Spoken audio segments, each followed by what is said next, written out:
those who say Australia was like a Soviet gulag have obviously never been in a gulag. The chances of, in a gulag of a prisoner being able to take action against somebody else would be minimal, I would think. I don't think they would exist.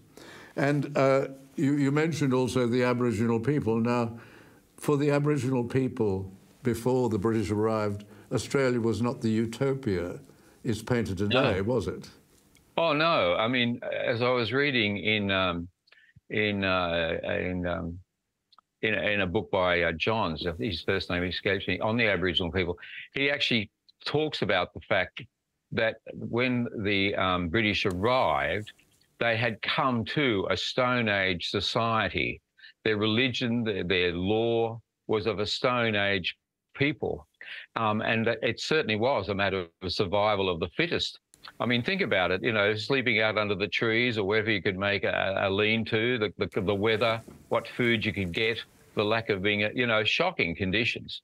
And so I was quite amazed at how quickly a lot of Aboriginal people moved into the colony.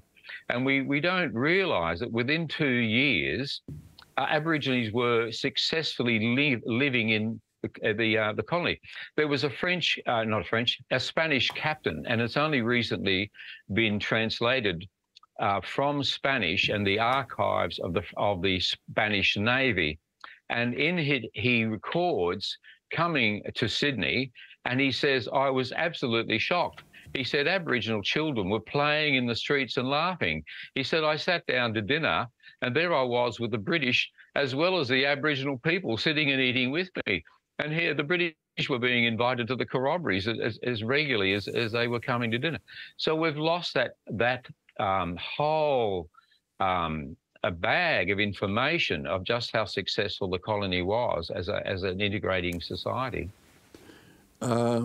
Keith Winchottle, in his book, which I think is The Breakup of Australia, refers to this and says that instead of them being conquered, instead of them, he says that some disruptions which did occur, some violence which did occur, so small you can't call it a war in any way. And what really happened was that the Aboriginal people came into the British settlement. That there were aspects of the British way of life which they liked, particularly the regularity of food.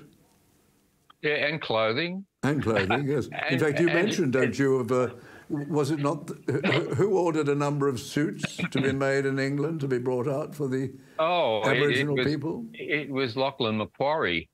You know, he got into trouble for spending too much money, but he actually ordered so many suits be sent every year for the clothing of the Aborigines. And again, under Lachlan Macquarie, the first land grant was made. And we're talking 1815 or something. And he said, right, you can have all of that land and we will have nothing to do with it. I'll keep the settlers right away from it. I mean, so the concept runs a long way back. I mean, that's 25 years or less. And the British were here. And the whole idea of integration was very strong within the British social and legal system.